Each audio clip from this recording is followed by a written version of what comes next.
पाठ 3 अक्टूबर 14 से 20 के लिए परमेश्वर का आमंत्रण। सबत अपराह्न अक्टूबर 14 के लिए। इस सप्ताह के पाठ के लिए पढ़े उत्पत्ति 11 का 1 से 9, उत्पत्ति 12 का 1 से 3, उत्पत्ति 12 का 10 से लेकर 13 का 1, प्रेरितों के काम 8 का 1 से 4, प्रेरितों के काम 1 का 8। याद वचन लिया गया है प्रेरितों के काम 1 का 8।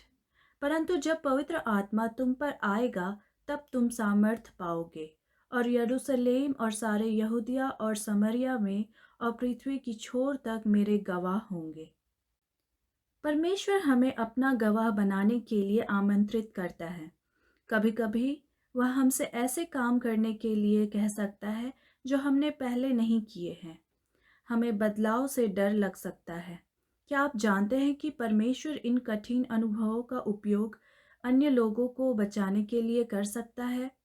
देखें कि बाबेल के गुम्मट पर क्या हुआ।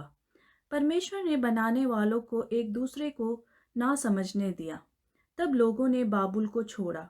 वे चले गए और पृथ्वी में भर गए। उनका दूर जाना हमेशा से परमेश्वर की योजना थी। इन्हीं लोगों ने परमेश्वर के साथ सहयोग करने से इनकार कर दिया। अब परमेश्वर ने बाबुल में हुए संकट का उपयोग वह करने के लिए किया जिसे इन लोगों ने करने से इनकार कर दिया। Ellen G White, patriarchs and prophets, page 120। Abraham को भी देखे। अब्राहम अपना घर छोड़कर दूसरे देश चला गया। उत्पत्ति 12, जहां उसने लोगों को परमेश्वर के बारे में बताया। यीशु के चेलों के बारे में क्या? सबसे पहले उन्होंने खुशखबरी आपके अपने ही लोगों यहूदियों के साथ साझा की। फिर यीशु ने उन्हें गैर यहूदियों को भी सुसमाचार सुनाने के लिए भेजा। प्रेरितों के काम 8 का 1 से 4। हम अपना देश कभी नहीं छोड़ सकते, लेकिन परमेश्वर चाहता है कि हम अपने आसपास के लोग के साथ खुशखबरी साझा करें। परमेश्वर पृथ्वी पर हर जगह लोगों के साथ खुशखबरी साझा करने के लिए हमारे कठिन अनुभवों का भी उपयोग कर सकता है। रविवार अक्टूबर 15 के लिए ऐसे काम करना जो हमने पहले कभी नहीं किए। उत्पत्ति 11 का 1 से 9।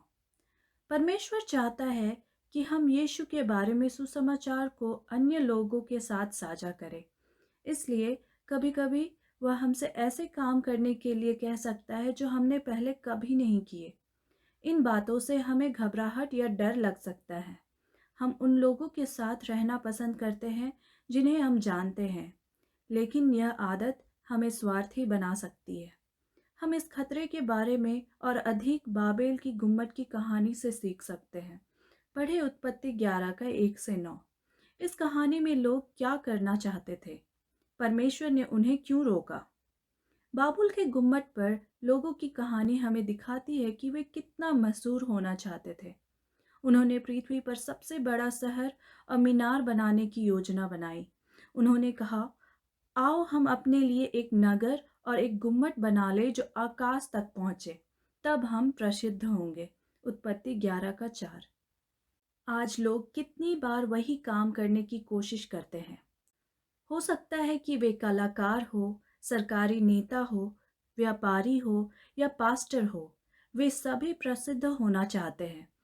अंत में प्रसिद्ध होने की उनकी इच्छा खोखली है और इसका कोई अर्थ नहीं है। प्रसिद्ध होने के लिए उन्होंने जो कुछ भी किया वह खाली है और इसका कोई अर्थ नहीं है। सबोपदेशक 2 का 1 से 11। उत्पत्ति 11 का 4 में हम सीखते हैं कि लोग गुम्मट क्यों बनाना चाहते थे। वे एक दूसरे से अलग होने और पूरी पृथ्वी पर बिखरने से बचना चाहते थे। वे स्वार्थी कारणों से एक साथ रहना चाहते थे, लेकिन परमेश्वर की एक और योजना थी। टावर बनाने के लिए लोगों ने एक साथ मिलकर काम किया, किंतु यहोवा ने कहा, ये सभी लोग एक ही भाषा बोलते हैं और मैं देख रहा हूँ कि वे इस काम को करने के लिए एक साथ मिल गए हैं। यह केवल शुरुआत है कि वे क्या कर सकते हैं। शीघ्र ही वे जो कुछ करना चाहेंगे कर सकेंगे। उत्पत्ति 11 का 6। लोगों की इस मीनार को बनाने की योजना बुरी थी। एलन जी वाइट हमें बताती है कि लोगों ने परमेश्वर की प्रतिज्ञा पर विश्वास नहीं किया कि वह फिर से जल से पृथ्वी को नष्ट नहीं करेगा। उत्पत्ति 9 का 14 और 15। लोग सुरक्षित रहना चाहते थे। वे ईश्वर को नहीं मानते थे। परमेश्वर ने उनके हृदयों में व्याप्त बुराई को देखा। उनके हृदय स्वार्थ से भरे हुए थे। इसलिए परमेश्वर ने उनकी योजना को पूरा होने से रोक दिया। क्या आप किसी ऐसे समूह या समुदाय का हिस्सा है जो आपके अपनों को ही पसंद करता है? आप ऐसे लोगों से दोस्ती कैसे कर सकते हैं जो आपकी जाति, समूह या समुदाय का हिस्सा नहीं है? सोमवार, अक्टूबर 16 के लिए पृथ्वी पर सभी के लिए एक आशीष बनना। उत्पत्ति 12 का 1 से 3। अब्राहम के लिए परमेश्वर की योजना क्या थी? अब्राहम का अन्य लोगों के साथ सुसमाचार को साझा करना इस योजना का भाग कैसा था? पढ़े उत्पत्ति 12 का 1 से 3। परमेश्वर ने अब्राहम से कहा कि वह अपना देश और अपने लोगों को छोड़कर दूसरे देश में चला जाए। बाद में परमेश्वर ने अब्राहम का नाम बदलकर अब्राहम रख दिया। परमेश्वर का अब्राहम को छोड़ने के लिए कहना यह सब मनुष्यों को बचाने की उसकी सबसे बड़ी योजना का हिस्सा था। अब्राहम इस योजना का एक महत्वपूर्ण हिस्सा था। अब्राहम चला गया, ठीक वैसे ही जैसे यहोवा ने उसे जाने के लिए कहा था। परमेश्वर के पास आपके लिए भी एक योजना है। वह आपको अपने परिवार और अपने लोगों को छोड़ने के लिए कह सकता है। वह आपसे कहीं जाने के लिए कह सकता है जहां आप पहले कभी नहीं गए थे। वहां परमेश्वर आपके लिए उसकी सेवा करने का मार्ग खोलेगा। परमेश्वर आपकी सहायता करेगा और आपको आशीष देगा ताकि आप अन्य लोगों के लिए एक आशीष बन सके। नीचे दी गई बाइबल की आयतें पढ़ें। प्रत्येक पद हमें परमेश्वर की प्रतिज्ञा के बारे में क्या बताता है? उत्पत्ति 3 का 15, उत्पत्ति 17 का 19, संख्या 24 का 17, यशायाह 9 का 6, दानियल 9 का 24 से 27, मत्ती 1 का 21। उपर्युक्त पद हमें सिखाते हैं कि परमेश्वर उस प्रतिज्ञा को पूरा करेगा जो उसने अदन की वाटिका में की थी। परमेश्वर प्रतिज्ञा करता है कि कोई आएगा और पाप की समस्या का समाधान करेगा। वह कोई यीशु है। यीशु अब्राहम और इसहाक के वंश से आया था। इब्रानियों 11 का 9 हमें बताता है कि परमेश्वर ने इसहाक और याकूब को वह आशीष दी जो उसने अब्राहम को देने की प्रतिज्ञा की थी। अब्राहम उस प्रतिज्ञात पुत्र के बारे में कितना जानता या समझता था जो उसके वंश से पैदा होगा, हमें पता नहीं। हम जानते हैं कि अब्राहम ने क्या किया। परमेश्वर ने अब्राहम को दूसरी जगह जाने के लिए बुलाया जिसे देने का उसने वादा किया था। अब्राहम नहीं जानता था कि वह दूसरी जगह कहाँ है, परंतु उसने परमेश्वर की बात मानी और विश्वास के कारण यात्रा करने लगा। इब्रानियों 11 का 8। अब्राहम हम सब के लिए एक उदाहरण है। मंगलवार, अक्टूबर 17 के लिए अब्राहम के लिए परमेश्वर की आज्ञा। उत्पत्ति 12 का 10 से लेके 13 का 1 तक। परमेश्वर ने अब्राहम को अपना घर और देश छोड़ने की आज्ञा दी। अतः अब्राहम उस देश में गया जहां परमेश्वर ने उसे प्रवेश करने की आज्ञा दी थी। शुरुआत से ही अब्राहम के लिए चीज़ें इतनी अच्छी नहीं रही। उस समय कनानी देश में रहते थे। उत्पत्ति 12 का 6। कनानी लोग बहुत ही नीच और बुरे लोग होने के लिए जाने जाते थे। उनमें कोई आश्चर्य नहीं है कि परमेश्वर अब्राहम के वहां पहुंचने के ठीक बाद प्रकट हुआ और वादा किया, मैं यह देश तुम्हारे बच्चों और तुम्हारे पोते पोतियों को दूंगा। उत्पत्ति 12 का 7। निश्चय ही अब्राहम को यह प्रोत्साहन की आवश्यकता थी। लेकिन अब्राहम के लिए चीज़ें ठीक नहीं चल रही थी, कम से कम शुरुआत में। अब्राहम के साथ आगे क्या हुआ? उत्तर के लिए उत्पत्ति 12 का 10 से लेकर 13 का 1 पढ़े। अब्राहम ने क्या गलतियां की? अब्राहम को लगा होगा जैसे उसे कोई उम्मीद नहीं थी। उसने अपने देश में एक आरामदायक और खुशहाल जीवन छोड़ा, वह यह जाने बिना कि वह कहाँ जा रहा है। घर से निकल गया। इब्रानियों 11 का 8। जब वह वहां पहुंचा तो सबसे पहले चीज़ों में से एक थी खाने की कमी। भोजन की यह कमी इतनी बुरी थी कि अब्राहम को वह स्थान छोड़ना पड़ा जहां परमेश्वर ने उसे रहने के लिए कहा था, और कहीं और जाना पड़ा। फिर उसके बाद बात और बिगड़ गई। अब्राहम मिस्र में रहा। इस दौरान उसने उस कमजोरी और पाप को दिखाया जो उसके हृदय में था। अब्राहम ने किसी को नहीं बताया कि सारा उसकी पत्नी है। बहुत बार अतीत में अब्राहम ने साहस और परमेश्वर में अपना विश्वास दिखाया। इस बार अब्राहम के व्यवहार ने दिखाया कि वह उसकी देखभाल करने के लिए परमेश्वर पर भरोसा नहीं करता था। अब्राहम के विश्वास की कमी ने सारा को भयानक खतरे में डाल दिया। मिस्र के राजा को पता चला कि सारा बहुत सुंदर है। उसने कुछ पुरुषों को उसे अपने महल में लाने का आदेश दिया ताकि वह उसे अपनी पत्नी बना सके। परंतु यहोवा ने सारा पर दया की और उसकी रक्षा की। प्रभु ने शाही परिवार को दंड भेजा। Ellen G White, patriarchs and prophets, page 130। किसी ने नहीं कहा कि परमेश्वर के लिए हमारा काम आसान था। जब अब्राहम ने झूठ बोला तो उसने बात को और बिगाड़ दिया। ईश्वर धैर्यवान है। उसने अपनी गलती के कारण अब्राहम को नहीं छोड़ा।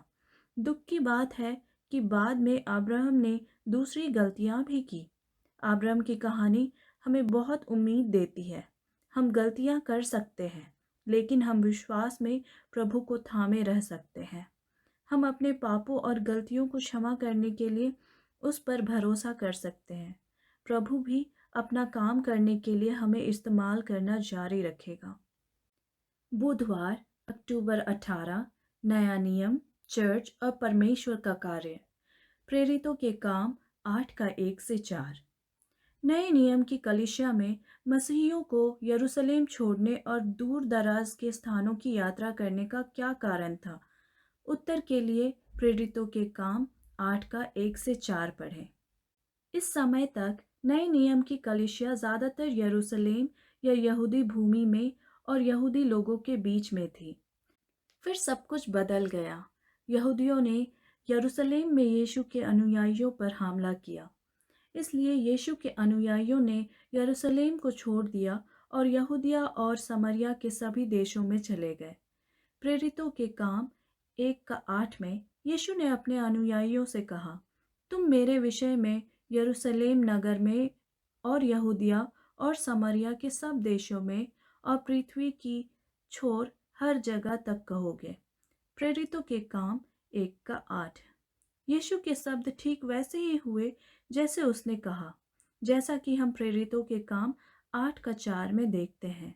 वे हर कहीं तितर बितर हो गए और जहां कहीं उन्होंने जाकर लोगों को सुसमाचार सुनाया। कलीसिया के सदस्यों के यरूशलेम से दूर जाने के बाद वे यहूदियों को या उन शहरों के पड़ोस में प्रचार करना जारी रखते थे जहां यहूदी रहते थे। प्रेरितों के काम 11 का 19 में हमें बताता है कि कलीसिया के सदस्य फिनी के आधुनिक लेबनान और साइप्रस तक चले गए, परंतु उन्होंने अन्य यहूदियों को छोड़कर किसी और को संदेश का प्रचार नहीं किया। पतरस नए नियम के चर्च के नेताओं में से एक था। पौलुस के ऐसा करने के बाद भी पतरस गैर यहूदियों के साथ खुशखबरी साझा नहीं करना चाहता था। पतरस यहूदियों के प्रचारक के रूप में जाना जाता था। पौलुस को गैर यहूदियों के प्रचारक के रूप में जाना जाता था। गलातियों 2 का 8। प्रारंभ में पतरस गैर यहूदियों के साथ नहीं दिखना चाहता था। गलातियों 2 का 11 और 12। परंतु परमेश्वर ने पतरस का हृदय बदल दिया। तब पतरस ने सीखना शुरू किया कि सुसमाचार वास्तव में क्या है। उसने यह भी सीखना शुरू किया कि यीशु केवल यहूदियों को बचाने के लिए नहीं मरा। यीशु पृथ्वी पर उन सभी को बचाने के लिए मरा जो उस पर विश्वास करते हैं। प्रभु पतरस को क्या संदेश देने का प्रयास कर रहा है? उत्तर के लिए प्रेरितों के काम 10 का 9 से 15, 28 और 29 पढ़े। आज हम परमेश्वर के लिए जो कार्य करते हैं उसमें हमें भी इस महत्वपूर्ण नियम का पालन कैसे करना चाहिए। बृहस्पतिवार अक्टूबर 19 के लिए। आप जहां हैं वहीं से शुरू करें। प्रेरितों के काम 1:8। यीशु ने अपने अनुयायियों के साथ कौन सा महत्वपूर्ण नियम साझा किया? उत्तर के लिए प्रेरितों के काम 1:8 पढ़िए। यीशु के गवाहों के रूप में इस नियम का पालन करना हमारे लिए भी क्यों महत्वपूर्ण है? स्वर्ग लौटने से पहले यीशु ने अपने अनुयायियों के साथ एक महत्वपूर्ण नियम साझा किया। यह नियम हमें दिखाता है कि जब हम अन्य लोगों के साथ खुशखबरी साझा करते हैं तो हमें उनके अनुयायियों के रूप में कैसे व्यवहार करना चाहिए। हमारा काम दूसरे लोगों को यह विश्वास दिलाना नहीं है कि वे गलत हैं। हमारा काम यीशु के बारे में बाइबल की उस सच्चाई को साझा करना है जिनके बारे में हम प्रकाशित वाक्य 14 का 6 से 12 में 3 स्वर्गदूतों के संदेशों में पढ़ते हैं। प्रेरितों के काम 1:8 में यीशु ने हमें 2 महत्वपूर्ण नियम दिए हैं जो इस कार्य को करने में हमारी सहायता कर सकते हैं। सबसे पहले हमें याद रखना चाहिए कि यीशु ने अपने अनुयायियों से कहा, तुम यरूशलेम में लोगों को मेरे विषय में बताओगे। प्रेरितों के काम 1:8। हम उसके गवाह हैं। हमें उस स्थान पर जहां हम रहते हैं यीशु के बारे में सुसमाचार को साझा करना चाहिए। इस जगह में हमारा घर, हमारा चर्च, हमारा पड़ोस और हमारा समुदाय शामिल हो सकता है। हम जहाँ हैं वहाँ सबसे पहले हमें यीशु की गवाह बनने की ज़रूरत है। हमें उन लोगों के लिए उसका गवाह होना चाहिए जो हमारे सबसे निकट हैं। इन लोगों में परिवार के सदस्य, चर्च के लोग, सहकर्मी, पड़ोसी और समुदाय के लोग शामिल हो सकते हैं। कभी कभी लोग आपके दूर देश जाने और वहाँ सुसमाचार बांटने में रुचि रखते हैं, लेकिन ये वही लोग यीशु को अपने आसपास के लोगों के साथ साझा नहीं करते। हमें वहीं से शुरू करना चाहिए जहाँ हम हैं और वहाँ से आगे बढ़ना चाहिए क्योंकि प्रभु हमारी अगुवाई करता है। इसके बाद यीशु ने कहा कि उनके अनुयायी लोगों को उनके बारे में बताएंगे, सारी यहूदिया और समरिया में, और तुम पृथ्वी के एक छोर से दूसरे छोर तक लोगों को मेरे विषय में बताओगे। प्रेरितों के काम 1:8। फिर से यीशु ने घोषणा की कि वह चाहता है कि उसके अनुयायी अन्य जाति समूहों के लोगों के साथ सुसमाचार साझा करें। यीशु हमें अन्य क्षेत्रों में जाने के लिए कह सकता है ताकि हम विभिन्न जाति समूहों और धार्मिक समूहों और समुदायों के साथ सुसमाचार साझा कर सके। कार्य संख्या 1। अपने समुदाय में लोगों के समूहों की एक सूची बनाएं। इन समूहों की क्या विशेष ज़रूरतें हैं? क्या आपका चर्च उनकी मदद के लिए कुछ कर रहा है? अगर हाँ, तो आपका चर्च उनकी ज़रूरतों को कैसे पूरा कर रहा है? यदि नहीं, तो आपका चर्च उनकी मदद कैसे कर सकता है? कार्य संख्या 2। निकट भविष्य में निकट और दूर के लोगों की मदद करने के अवसर के लिए प्रार्थना करें जिनकी विशेष ज़रूरतें हैं। शुक्रवार अक्टूबर 20 के लिए अतिरिक्त अध्ययन। Read Ellen G White, the great commission, page 25 to 34, and A Seeker for Truth, pages 131 to 142 in the Acts of the Apostles. यीशु के स्वर्ग से लौटने से पहले उसने अपने चेलों को उनका काम दिया। यीशु ने उन्हें पृथ्वी पर हर जगह लोगों के साथ साझा करने के लिए बाइबल की कई अनमोल सच्चाइयाँ दी। ये अनमोल सच्चाइयाँ खजाने की तरह ही थी और इनमें हमेशा की जिंदगी की शिक्षा भी शामिल थी। यीशु ने अपने चेलों से कहा, तुम मेरे जीवन के साक्षी रहे हो। तुमने देखा है कि मैंने मानव परिवार को उन्हें बचाने के लिए क्या दिया है। तुमने इस्राएल के लिए मेरे कार्य को देखा है। मेरे लोगों ने मेरे पास आने से इनकार कर दिया। वे हमेशा की जिंदगी पा सकते थे। आध्यात्मिक नेताओं ने वही किया जो वे मुझसे चाहते थे। तब उन्होंने मुझे अस्वीकार कर दिया, लेकिन मैं उन्हें परमेश्वर के पुत्र मुझे स्वीकार करने का एक और मौका दूंगा। तुमने देखा कि मैंने उन सभी लोगों को स्वीकार किया जो मेरे पास आए और अपने पापों को स्वीकार किया। मैं तुम्हें, मेरे चेलों को दया का अपना संदेश देता हूँ। तुम्हें यह संदेश यहूदियों और गैर यहूदियों दोनों को देना चाहिए। तुम्हें इसे पहले इस्राएल के साथ साझा करना चाहिए। फिर तुम इस संदेश को हर जगह सभी लोगों के समूह में अवश्य साझा करना। तुमको मेरे सभी चेलों को एक चर्च में लाने में मेरी मदद करनी चाहिए। Ellen G White, the acts of the apostles, page 27 और 28। यीशु की महत्वपूर्ण आज्ञा कहती है कि जाओ और सब जातियों के लोगों को चेला बनाओ। मत्ती 28 का 19।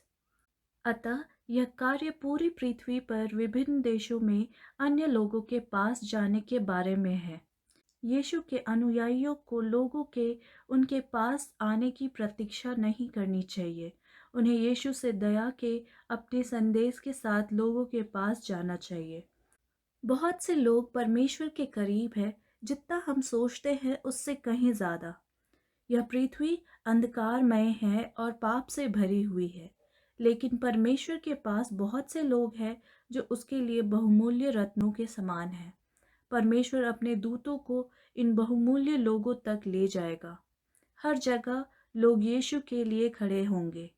बहुत से लोग इस जीवन द्वारा प्रदान की जाने वाली किसी भी चीज़ से ऊपर परमेश्वर के ज्ञान को महत्व देंगे। वे परमेश्वर के निष्ठावान सेवक बन जाएंगे। Ellen G White, the acts of the apostles, page 140 से लेकर 142 तक। चर्चागत प्रश्न। पहला, अपने शब्दों में समझाएं कि परमेश्वर के उद्धार का कार्य आपके लिए क्या मायने रखता है। इस काम में आपकी क्या भूमिका है। दूसरा, आप अपने दिन प्रतिदिन के कार्य में अधिक लोगों को यीशु के लिए कैसे जीत सकते हैं। धन्यवाद। परमेश्वर आपको आशीष दे।